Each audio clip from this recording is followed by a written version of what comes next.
পবিত্রতা কি? এক কথায় পবিত্রতা হচ্ছে ঈমানের অঙ্গ। সুবহানাল্লাহ। আল্লাহর হাবিব সাল্লাল্লাহু আলাইহি ওয়াসাল্লাম বলেন, আত-তুহুরু শাতরুল ঈমান। পবিত্রতাটা এটি হচ্ছে ঈমানের অঙ্গ। আল্লাহ তাআলা বলেন, ইন্নাল্লাহা ইউহিব্বুত তাওয়াবিন ওয়া ইউহিব্বুল মুতাতাহহিরিন।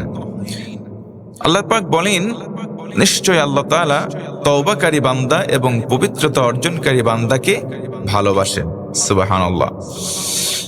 আল্লাহ রাব্বুল আলামিন বলেন, ইন্নাল্লাহা ইউহিব্বুত তাওয়াবিনা ওয়া ইউহিব্বুল মুতাতাহহিরিন।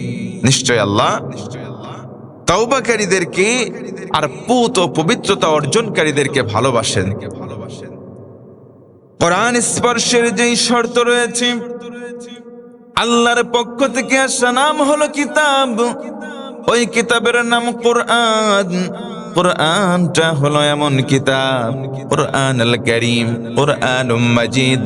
আল্লাহ রাব্বুল আলামিন চমৎকার করে জানায় দিলেন, ইন্নাহু লাকুরআনুন কারীম। নিশ্চয় এটা হচ্ছে এক সম্মানিত কিতাব, তার নাম হচ্ছে কোরআন।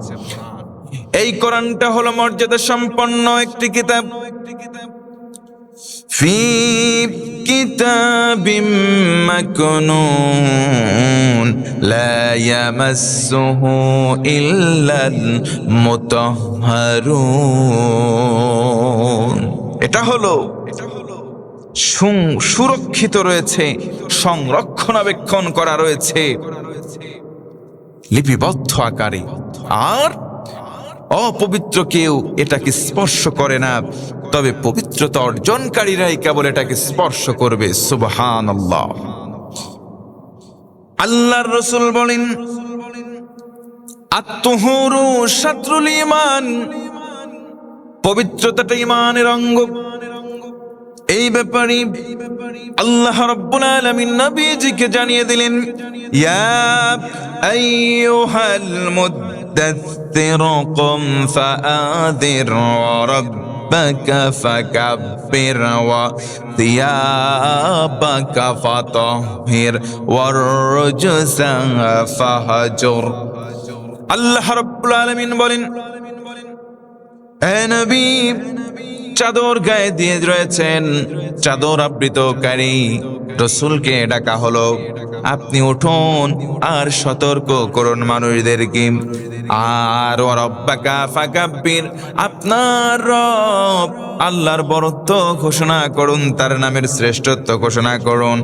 আর আপনার পোশাক যা রয়েছে আপনি পবিত্র রাখুন।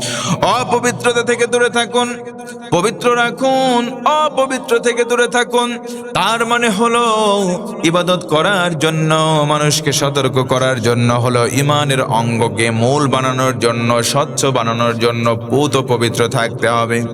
তাহারাতটা বলো ঈমানের একটা অঙ্গ।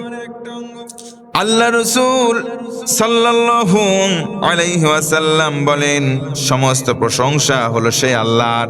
আল্লাহ রব্বুল আলামিনের জন্য প্রশংসা। আল্লাহ রব্বুল আলামিন এই পবিত্রতাকারী, অর্থাৎ যারা ওযু করবে কিয়ামতের দিন ওই মুসিবতের সময় তাদের ওযু করার স্থানগুলো লাইটিং করে দেবেন, আলোক উজ্জ্বল করে দেবেন।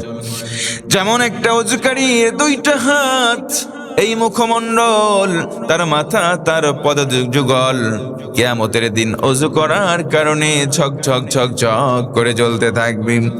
এই জন্য রব্বুল আলামিন পবিত্রতাটাকে ঈমানের অঙ্গ বানালেন। আমরাও পুত এবং পবিত্র থাকার চেষ্টা করব।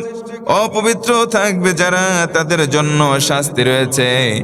আমার রাসূল সাল্লাল্লাহু আলাইহি ওয়াসাল্লাম পুত পবিত্রতা অর্জন করার জন্য তাগিদ দিয়েছেন। এই জন্য আমাদের উচিত হবে পুত পবিত্র সদা সর্বদা থাকার চেষ্টা করা।